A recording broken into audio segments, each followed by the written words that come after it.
What's up? What's up? What's up? What's going on, everybody? This is your man Dre Mack with another episode of the Dre Mack Podcast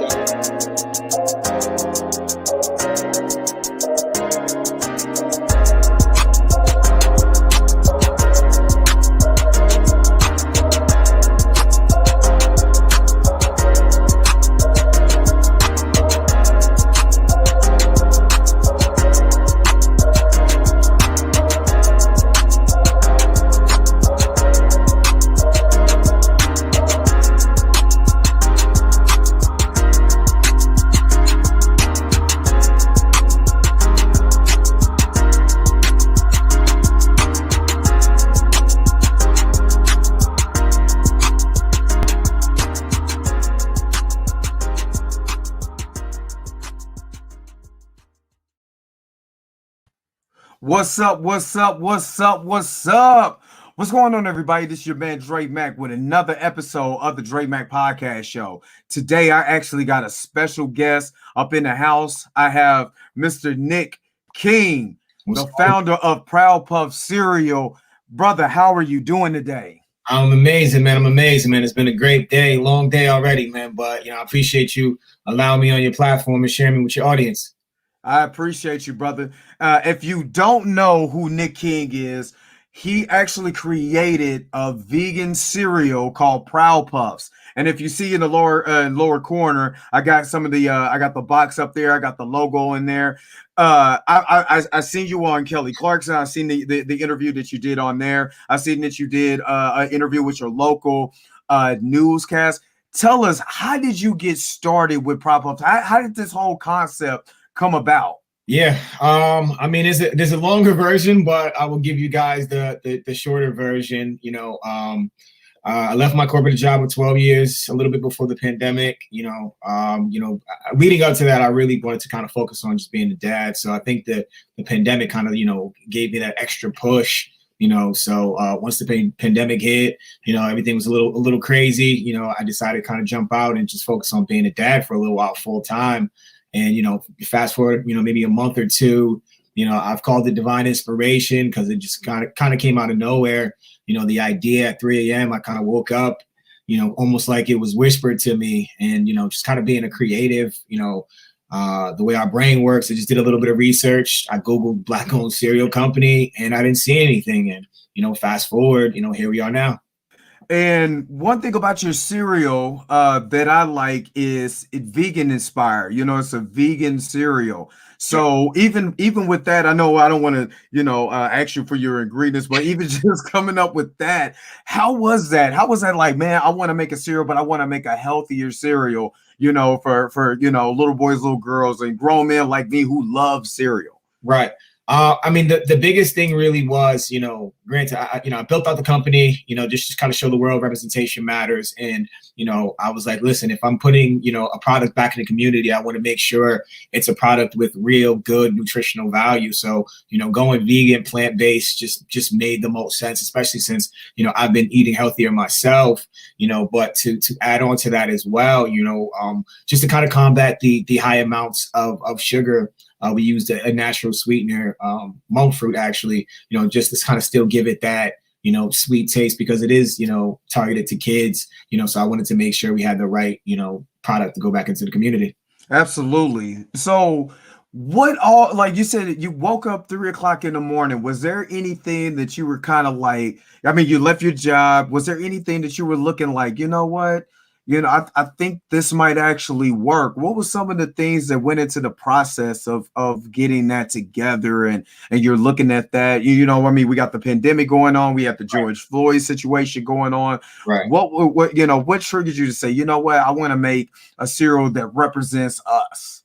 The biggest part, once I realized that, there were no Black ownership in there, that kind of, gave me, I guess, like the light bulb effect. I was like, wow, okay, you know what? This is definitely an opportunity to show the world, like, we do have Black ownership in the cereal space. Cereal industry is, I don't know, $30-35 billion industry. And, not to have any, people of color or black folks in that space, I was like, okay, this is definitely an opportunity to make an impact, but also just designing the package as well. It was just like, really thinking about, history and what we had, our faces on. Really, it was Uncle Ben and Aunt Jemima, both looked like us, but we didn't own. And, I wanted to change that narrative and create something to where it looked like us and we owned it. And I know that was a big thing for people who are not really into history. The Ancient Mama character was the Mammy character. Mm-hmm. The Ancient Mama and the Uncle Ben's, those are like servitude characters. And even if you look at chocolate cereal, sometimes I would say brown cereal, because I mean, who didn't like Sugar Bear? You know what I'm saying? With Golden Crisp, right. Cocoa or the Cocoa Puffs or whatever, or stuff like that. And you see those characters, and you see almost a caricature, of what black people are, kind of act like, especially with Sugar Bear. Sugar Bear was way too cool to be a white. To me, he was way too cool to be a white dude. You know what I mean? So, and then Cocoa Puffs was all over the place. You're like, he get a little snip of cocoa and he over here flip it.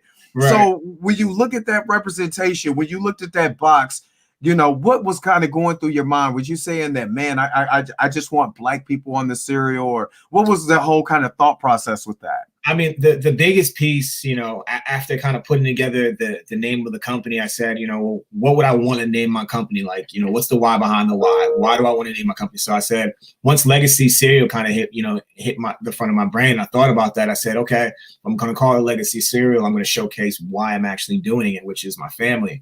So the characters on the front are actually my family. It's my son, my nieces, my nephew, and my sisters. So having them on the front of the box, it was a little bit of, it's multi-layered, but it was one, to showcase my legacy, but also, black representation, just being able for, black or brown children to see a cereal box, that looks like them while they're enjoying breakfast, and it's showcasing a full black family, I thought was also important. Absolutely. And I think that's the biggest thing when I went to start doing a little bit of research and looking into, I went to the website, and if you guys that's listening right now, because if you're listening live right now, what's on YouTube right now, we're on Facebook right now. And also this will go up on Spotify. If you listen to this later on Spotify, iHeartRadio, Speaker Radio, this is, I want to make sure you guys know the website, which is www.proudpuffcereal.com, if I'm not mistaken. Yep, and really take a look at the its product and the website and kind of look and engage with that, because I was looking on it, for several days, and I'm like, wow, it'd be nice to get this. And I'm in Kansas City, so I'm like, man, this would be nice to get this in. If I'm not mistaken, you're in Connecticut right now. Am I right? Correct. Yep, I'm in Connecticut. Right. So how has that been trying to pitch the product? I mean, we always talk about black ownership, right, but distribution is really big on that. So how has that been, trying to get your cereal into, some of the stores out there, even in Connecticut right now?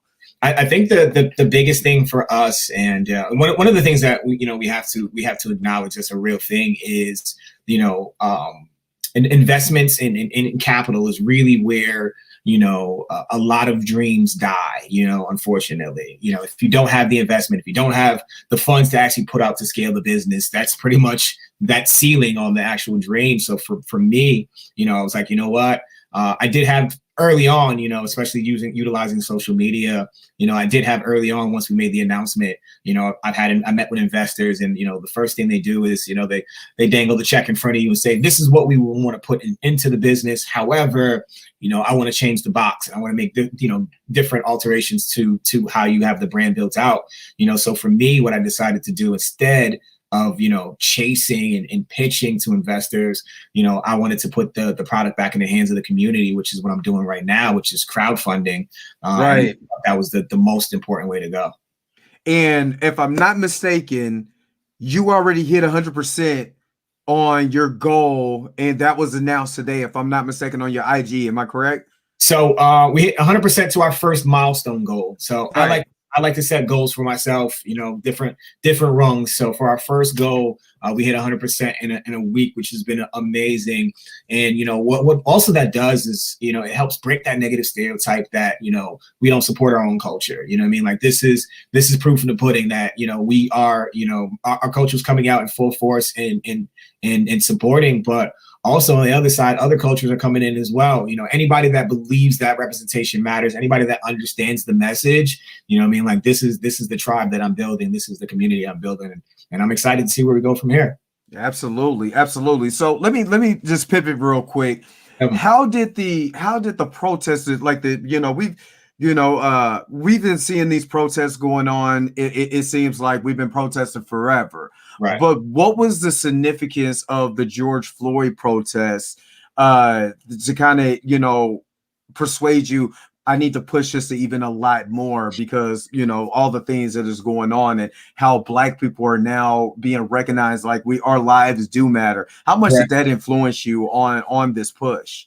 A lot. And I'll tell you the biggest part, or one of the bigger parts, is, you know, there were a lot of corporate initiatives early on. You know, there were tons of corporate initiatives on, you know, how they're going to amplify Black voices, you know, donating money to the community. And, you know, especially when it comes to minority owners, there were a lot of initiatives that corporations made early on. You know, you fast forward, we're 6-7 months, if not a little bit more in, and, you know, we haven't, you know, seen too many updates, you know, to where this actual funding is going. So for me, man, instead of waiting for, you know, the actual change, you know, I wanted to create that change. So, you know, that's one of the biggest things for the company, man. When you're in a space of ownership, you know, you're in a space of power, you know, so I'm able to take that money, you know, that's raised in the capital and invest it back in the community and, you know, work towards one of our initiatives, which is called Operation Love, which, you know, the focus is addressing food deserts in urban communities. Absolutely. And again, I'm going to shout out your IG. Make sure you guys are going to Proud Pup Cereal on IG. Make sure you guys are you know, adding that. Make sure you following what's going on with Proud Pup Cereal, because I actually did a little bit of research too when I was looking at Black cereal companies or Black ownership in that genre of cereal and breakfast. And there really, I don't think there is. I didn't find that one. So it is so important that we look at this brother and you know, be able to support this brother in everything that he's doing, because the biggest thing that we see is that we need Black ownership. We cannot preach that we want Black ownership and Black businesses and we want it to thrive if we're not supporting. And it's proof in the pudding, as he said before, that he is getting a lot of support in my audience. Make sure you guys are checking that out and make sure that that we, you know, he's getting our support. Now, Nick, just kind of a little bit. Yes, sir. I'm gonna go back for just a little bit back into your childhood. What was your favorite cereal? Oh man, you know, I had Honey Smacks. I don't know why, but Honey Smacks. I think that was the little frog on the frog. Yes, Honey Smacks was a good cereal for me. You know, Captain Crunch, Golden Grams was definitely up there, and yes. I think Pops was probably one of my last favorite. But listen, man, you know, we didn't come from money, man. So when Mom's brought home, you know, cornflakes or whatever was supposed to be cornflakes, a little sugar on the top, man. That was just as good. So yeah, those were my top favorites, definitely growing up. Cause I remember back in the day, man, and you know, I had some rough times, man. You come in with that white Frosted Flake box, you know, that commodity box. You gotta make it shake. You know what I'm saying? Even if you got the powdered milk, I mean, you know what I mean? So to go from and I think that's the most important thing that people don't understand. You go from, you know, those struggling times to saying, man, I could create my own cereal. So let me ask you, why chocolate? Why you know, what was the difference between like going with chocolate or going with, you know, like a Frosted Flake or something? Why was chocolate the biggest that flip to say, you know, I'm gonna make a chocolate cereal? It's kind of multi-layered, to be honest. You know, one, I'm a big fan of once the cereal, you know, sits in the milk enough, and I drink almond milk, vanilla. I don't know what everybody else drinks, but once the cereal sits in the milk enough, you get that chocolate milk flavor. That's always my thing. It's delicious that way. So that's one side. But second, I was like, what? It's called Proud Puffs. It's little chocolate, it's little fists. Yeah. It's already a super black empowered cereal. So I might as well go all the way and make it chocolate, man. And that was like the last piece. But I've always enjoyed, chocolate cereal, growing up as well, man. And like I said, that chocolate, once it hit the milk, is always a good flavor. Absolutely. So because this is my own personal question. Yeah. When is it coming to Kansas City? Because I would love to go and pick this up at my local grocery store. I know it's local, but right. I want to see it where I'm at in Kansas City so I could be able to eat, because I love chocolate cereal. So I'm like, man, when is this coming? When I know it's a process, but when are we looking at it as far as like when you start pitching it out to different cities and different grocery stores? So, the biggest thing for me, just kind of having a retail background, being in retail management and things like that, I'm playing like the long game. You probably see Nipsey somewhere on my wall, you know what I mean? So, just really going into that marathon, mind state. It's like, I'm really not in a rush. I think a lot of times we open up businesses and we say, you know what, the look of just to get it in a store would be amazing. But, I really want to foster that tight knit community. You know what I mean? Like I have a majority of everyone's email address, if not contact number, you know what I mean? So I can really build out that relationship. So is it coming soon?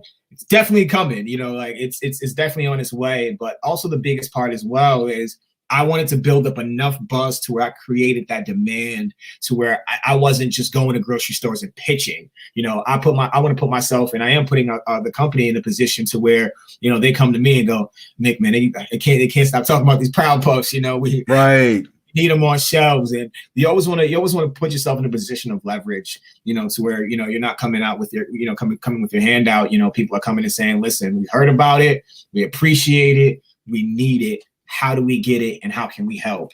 And that's, one of the key things about, building out the company right now. Absolutely. And when you talk about companies, this is just something that just came to mind. Of course, you're the founder, but who else is on your team that's been really kind of like help you in the process of getting this thing going? I get that question a lot, especially when it comes to like, Nick, how'd you get on the Kelly Clarkson show? You must have had an amazing PR team. And it's like, no, man, it's just me in that sense, as far as staffing. But, really, again, man, I got to give those in my community, my Proud Puff family, what I call them. I got to give everybody credit for that, man, because, sharing. And I've had people say, hey, I know somebody at this radio station, or my friend has a podcast, or my sister has a podcast.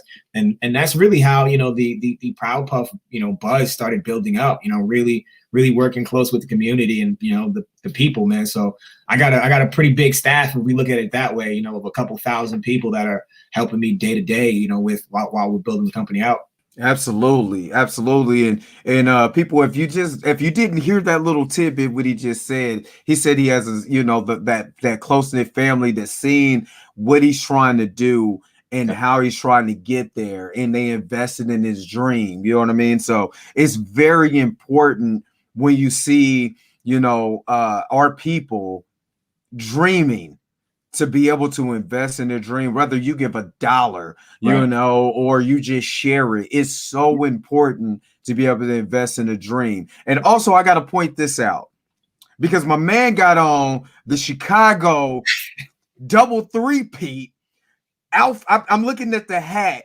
Yeah. In Connecticut, you're Chicago. I know you're an old school Bulls fan. Definitely. Yeah, definitely. So I gotta ask you. I gotta ask you. Who's the GOAT? Is it MJ or is it LeBron? Don't do that to me. Don't do that to me. It's a tough one.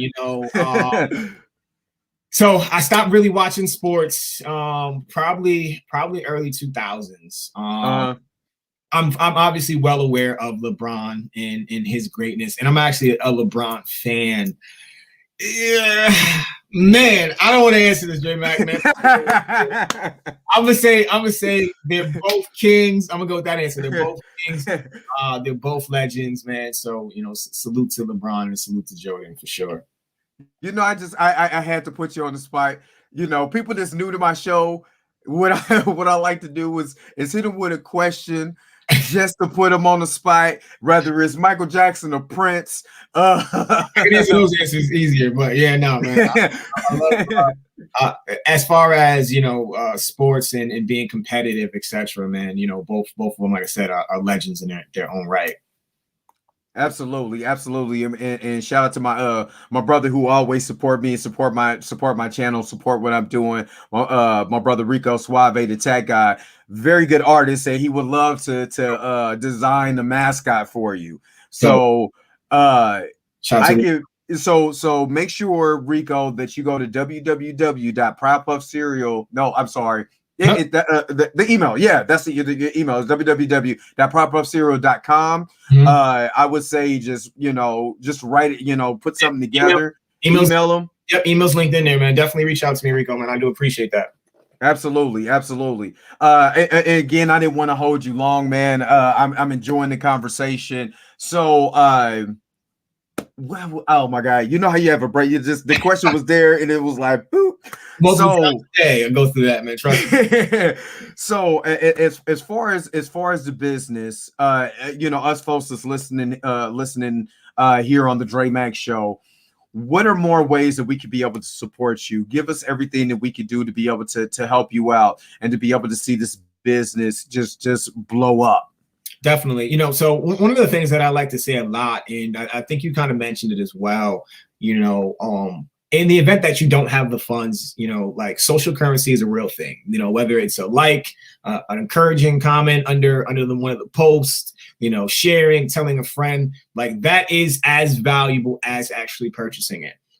So please, if you have the ability to do that, feel free to, to share a post, tag a friend. If you know anybody in media, that counts. That's huge while, building out a brand and visibility. Outside of that, all pre-orders, you can just go to proudpuffcereal.com, click the pre-order link. That'll pull you to our crowdfunding campaign site, and you'll be able to, contribute. And, once we release our next big batch of Proud Puffs, you'll be able to get, your hand on a couple boxes. But keeping the conversation open, Dre Mac, I say is the most important thing.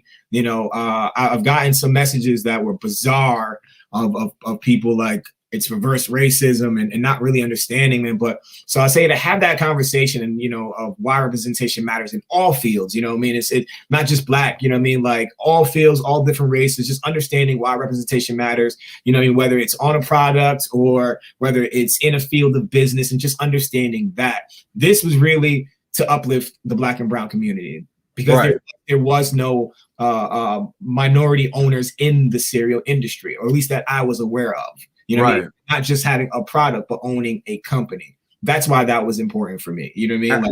Like I have 3 more concepts, in the tuck after Proud Puffs, that just are, different in the space of cereal. So I'm really building out a company. And I think that's the biggest piece that I want to explain to people, that why representation matters, and just understanding that you got to look outside of yourself and empathize with it. And, those are the people that I would want to be a part of what I'm building. Absolutely. And that was that's the question that lost me. With all everything we're talking about, the success and how you got, how everything was built, but those difficulties, like getting a bizarre inbox saying, that's reverse racism, when you got the Quaker Oat man from 1777 or whatever on a box, or when you see an Uncle Ben but don't know the historical records of how that came about. What is other difficulties that you've seen, while building this business up? I mean, it's, unfortunately, it's gone as far as, when reaching out to manufacturing, co-manufacturing companies, one of the things is they want to see, let me check out your website. Let me know more about you. I'm easily identified as a Black owned cereal company. And, honestly, I wear the badge of Black owned, you know what I'm saying, with pride, because it's systemically, we know that it hasn't been easy for us to own anything.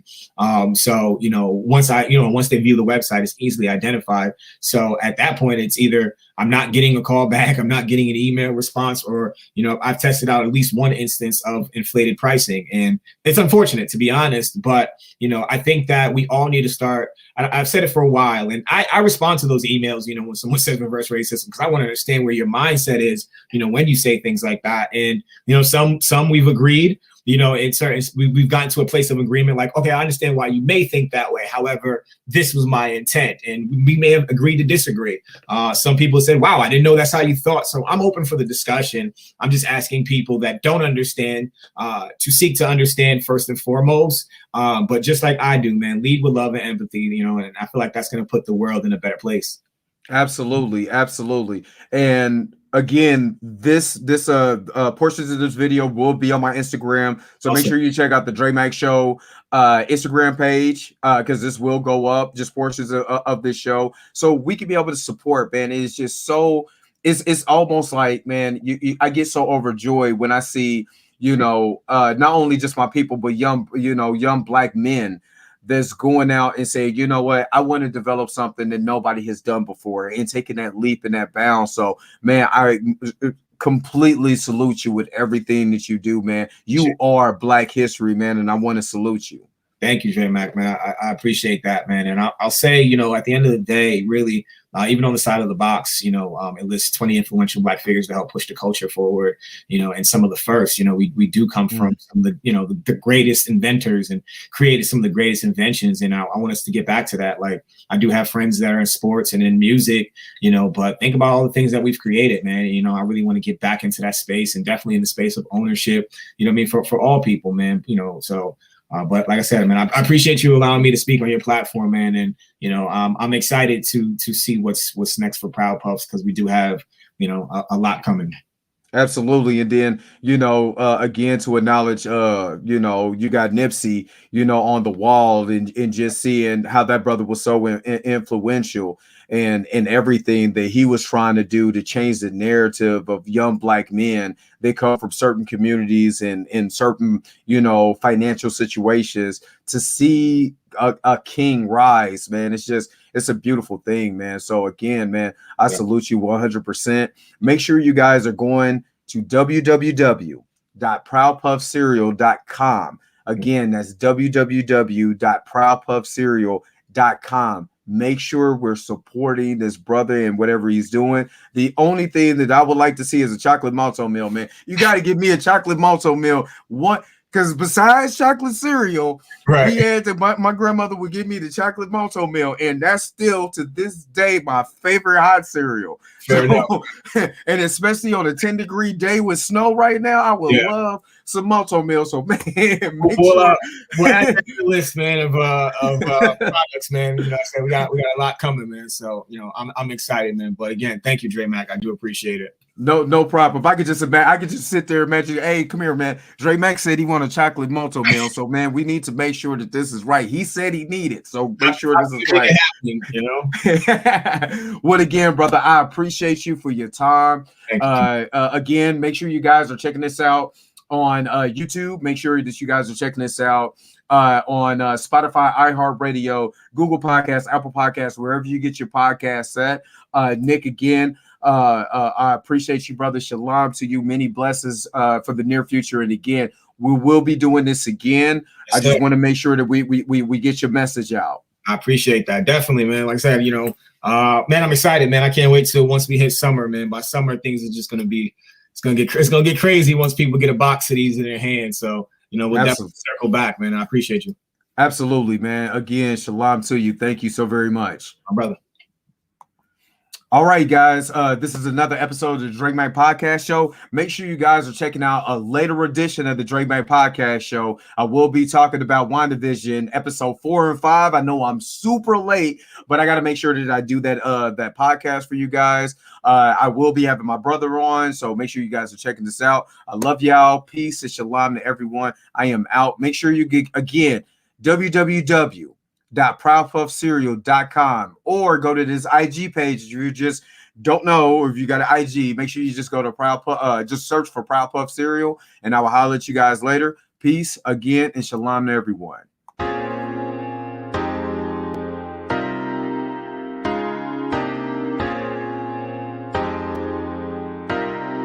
What's up? What's up? What's up? What's going on, everybody? This is your man Dre Mack with another episode of the Dre Mack Podcast